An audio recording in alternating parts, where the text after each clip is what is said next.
한 주 동안 편안하셨습니까? 자, 우리 인사 나누겠습니다. 주님의 교회 잘 세우십시오. 주님의 교회 잘 세우십시오. 네, 오늘은 강의를 234페이지 처치 플랜팅 목회 이해에 대해서 조금 빨리 하고, 그 다음에 늦은 비 오일 특세에 대해서 좀 특강을 좀 하고 그렇게 하도록 하겠습니다. 다음 주가 종강이기 때문에 오늘 강의와 다음 주 강의를 통해서 지금 늦은 비 5일도 말씀이 준비되어 있고, 이번에 송구영신 예배도 말씀이 나가는데 출석하는 분들에게만 보낼 겁니다. 이제 어쩔 수 없습니다. 그래서 이번에 제가 늦은 비도 출석하는 분들에 한해서만 지금 그렇게 하려고 했더니 여러분들이 난리를 펴가지고 잠깐 제가 좀 오픈을 했는데, 늦은 비는 그렇다 할지라도 송구 영신 예배부터 시작해서 내년 설교는 출석하는 분들을 위해서 그렇게 제공하는 것이 바람직하다.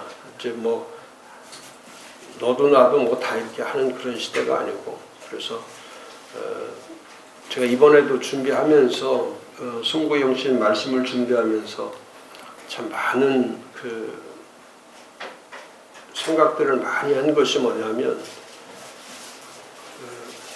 우리가 오래 오면서 너무너무 잊어버린 것이 너무 많다. 너무 잊어버린 것이 많고 놓친 것이 너무 많아요. 그래서 제가 이제 설교도 그걸 넣어놨지만은, 놓친 것을 다시 붙잡지 않으면 다 놓쳤잖아요. 하나님 놓쳤지, 교회 놓쳤지, 또 목사 아닌 목사들이 얼마나 많습니까? 교회 아닌 교회, 또 예수 없는 교회, 수두룩하죠. 다 놓쳤기 때문에 너무 많이 잃어버렸고 놓쳤다는, 이거를 우리가 다시 한번 생각하지 않으면, 이번 송구 영신 예배부터 정말 이번 송구 영신 예배 메시지가 중요하다는 거예요. 왜 중요하냐면, 올해 어떻게 왔는지를 정리해 줘야 되고요. 내년에 어떻게 정말 믿음을 가지고 살아야 될지를 지침을 안 주면은 송구 영신 예배 자체가 의미가 없어요. 또 매년마다 드리는 습관적이고 관습적인 그런 예배를 가지고는 변화와 결단이 일어나지 못하죠. 그래서 조금 목사님들이 좀 이해도 해 주셔야 되겠지만, 좀 목회적 열정을 가지고 2021년을 그렇게 해 나갈 수 있도록 제가 좀 마음을 추스리라고 미리 말씀을 드리겠습니다. 자, 234페이지 좀 빨리 하고, 처치 플랜팅이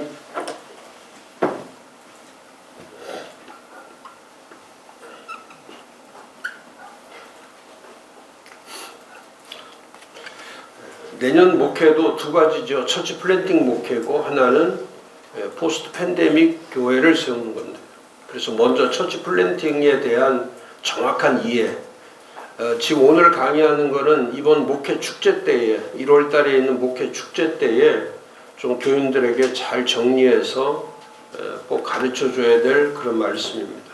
첫 번째, 처치 플랜팅은 성경적이며 액츠 29 교회 이행이며 세계 센터 중심 교회와의 네트워크다. 성경적이라는 것은 성경을 토대로 해서 교회가 만들어졌다는 그런 의미가 아니고, 성경적 교회라는 것은 교회에 대한 가장 바른 정의를 말하는 거죠. 성경적 교회란 그리스도의 교회를 말하는 거죠.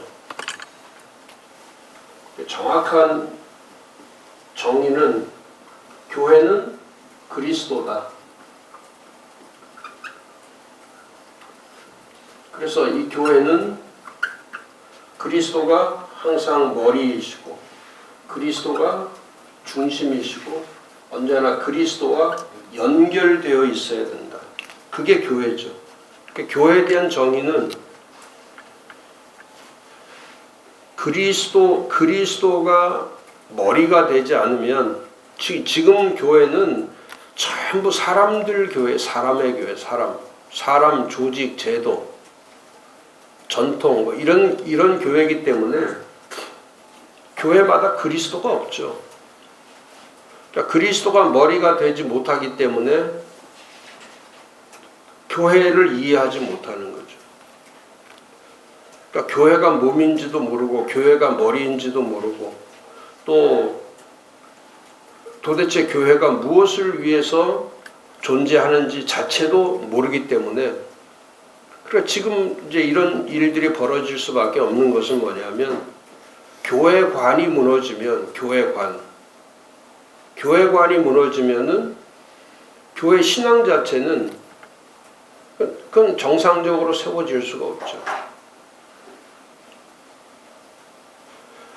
저는 요즘에 왜 이렇게 교인들이 사나워지고 교인들이 왜 이렇게 강해졌는가 그걸 제가 생각해 보면 목사님들이 너무 약해져서 그래요. 약해졌기 때문에 이들이 사나워지는 거예요.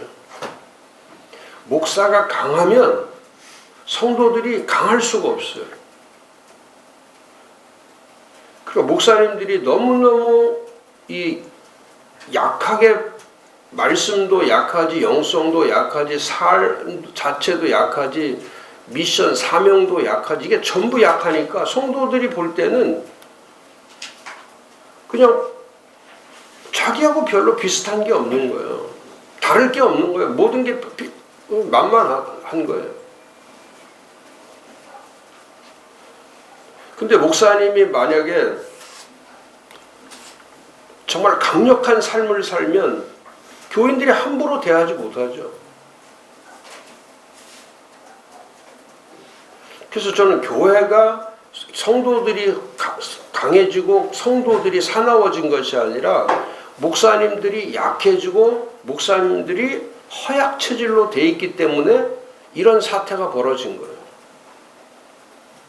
이번 코로나 때도 목사님이 진짜 교회 지키는 거 보여주고 365일 교회에서 잠자고 강단에서 버티고 강대상 사수하고 새벽이니 밤이니 교인이 오든 안 오든 서서 말씀 전하고 그렇게 그런 죽으면 죽으리라고 목사가 덤벼들면은 거기에 성도들이 뭐 어떻게 그 목사에게 어떻게 대들겠어요? 그렇게 했을 때는 그 장로든 성도이든 할 말을 다 할 수 있는 거예요. 장로가 당신 장로인데 장로가 그렇게 살면 되냐? 권사가 그렇게 살면 되냐? 얼마든지 말할 수가 있는 거죠. 근데 그렇게 강력한 삶을 살지 않기 때문에 할 말도 못하고 속수무책으로 공격받고 그게 지금 한국교회 현실이 그렇게 돼버린 거예요. 그래서 교인이 나빠졌다고 생각하지 말고 내가 약해졌다. 내가 너무너무 부족해진 것들이 너무 많다. 그래서 지금부터라도 교회를 세울 때에 진짜 성경적 교회라는 것이 목사 자신도 마찬가지예요. 그리스도가 머리이고 그리스도가 머리이기 때문에 그 모든 교회의 주권, 그 모든 교회의 통치, 그 다음에 그 교회의 다스림, 또 그 교회를 향한 모든 비전 이런 것들이 다 누구로부터 나오냐면 예수 그리스도로부터 나오는 거라고요.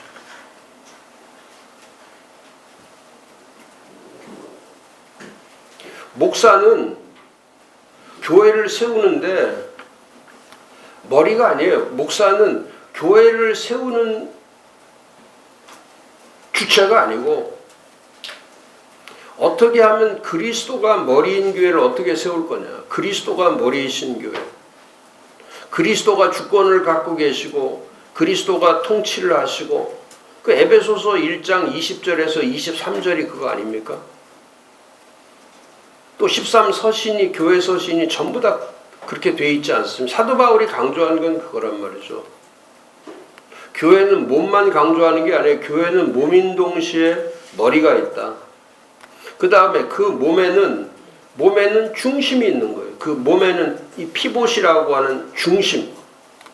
그 중심이 그리스도로 되어 있는 거예요. 그러니까 그 중심이 그리스도이기 때문에 교회는 견고하고 교회는 변함이 없는 거예요.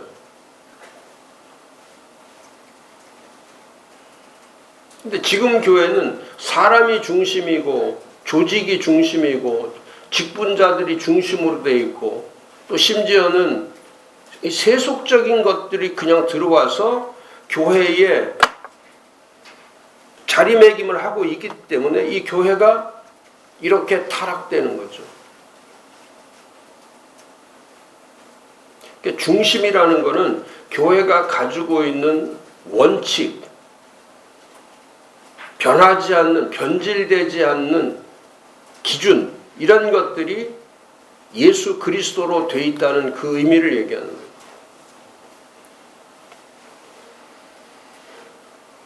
그 다음에 교회는 사람이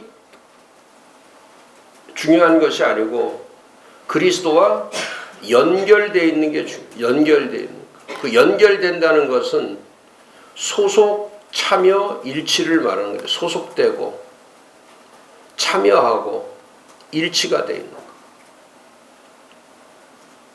그래서 연결되어 있지 않으면 사람이 아무리 많이 모여도 그리스도로 연결되어 있지 않으면 그거는 집단일 뿐이죠.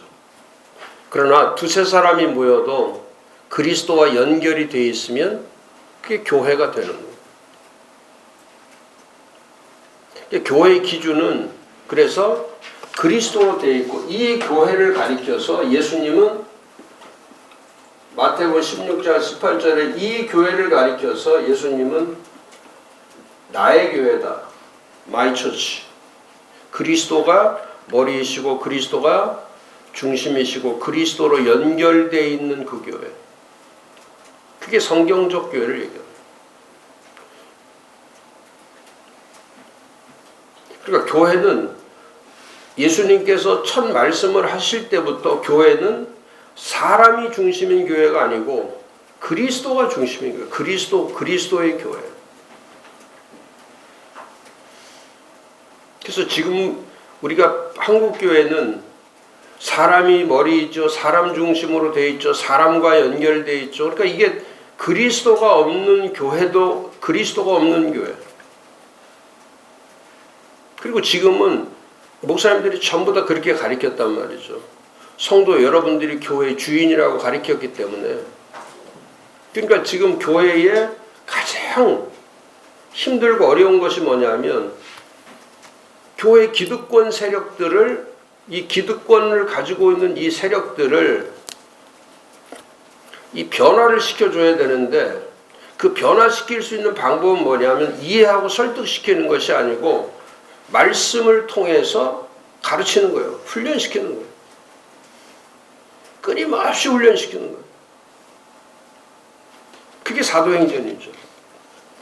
그래서 거기 그 처치 플랜딩은 성경적인 동시에 액트 29 교회다.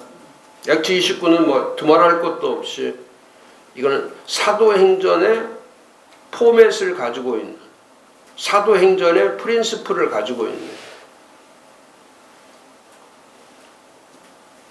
텍스트죠. 목사님들은 목회를 하실 때 가장 중요한 것이 창세기부터 요한계시록까지를 전부 다 활용하는 것이 중요한 게 아니라 교회를 세우는 교과서가 어딘가 그 교과서를 찾아내는 거죠. 그게 사도행전입니다. 그래서 목사는 사도행전의 전문성을 가지고 있어야 사도행전에 대해서는 마스터가 되어야 돼요.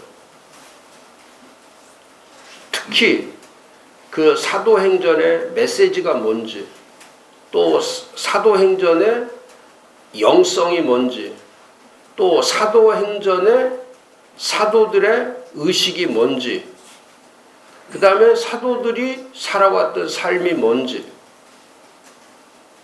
그걸 자꾸 스터디해서 목사 자신이 사도행전적 교회를 세우는데 그걸 텍스트로 삼아야 되죠. 그러니까 사도행전은 교회 교과서이기 때문에, 그리고 그 사도행전이 교회의 원형이니까, 원형교회, 교회 자체의 원형.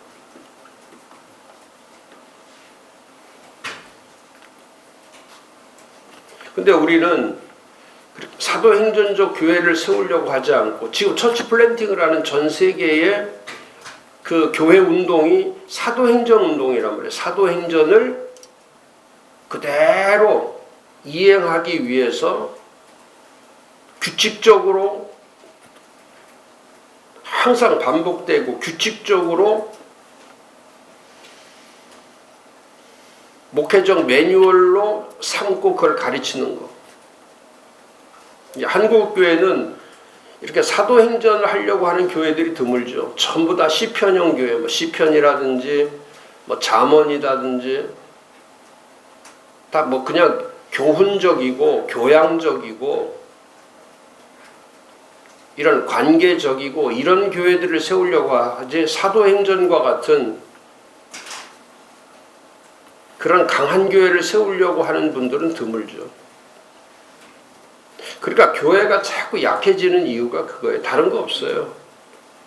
사도행전에 있는 메시지, 그 메시지가 지금 드문 거고, 사도행전의 영성이 부족한 거고, 사도행전의 프린시플, 원리가 부족한 거고, 사도행전에 나와 있는 사도들이나 또 그 처치 플랜터들의 삶이 부족한 거죠. 삶이. 그런 게 진짜 안타까운 거죠. 그 다음에 세 번째는 액트 19 이해만 하는 것이 아니라 세계의 센터, 세계의 중심교회, 세계와 네트워크 되어 있는 것. 그래서 목사님도 의식을 바꿔야 될 것이 뭐냐면, 마을교회, 지역교회, 도시교회, 국가교회를 넘어서야 돼요. 뭐 대한민국에 무슨 뭐 교회, 제일 큰 교회가 있다, 그건 의미가 없습니다. 대한민국에서 제일 큰 뭐합니까? 세계 변두리인데. 이번 코로나 팬데믹을 보면서도 제가 느낀 것이, 지도자도 잘 세워야 되지만 국민들이 똑똑해야 돼요. 국민들이. 지도자가 잘못 가르쳐도 국민들이 똑똑하면 그 지도자